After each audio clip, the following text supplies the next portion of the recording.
خداوند میگوید وقتی یک آشفتگی را در دستان من گذاشتی باید چشمانت را از طوفان آن دور کنی.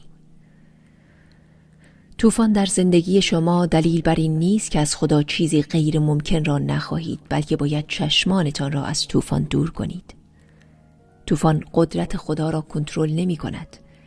قدرت خداست که طوفان را کنترل می کند. به شما می گویم که می توانید به او اعتماد کنید، چرا که من معتقدم او خدای غیر ممکن هاست. چون می دانم شرایط بر قدرت خدا حاکم نیست، بلکه قدرت خداوند است که همیشه غالب بر هر چیز است. هرگز اجازه ندهید ترس از شکست متوقفتان کند. شکست به این معنی نیست که خدا را از دست می دهید، بلکه شکست اولین قدم برای کشف خداست.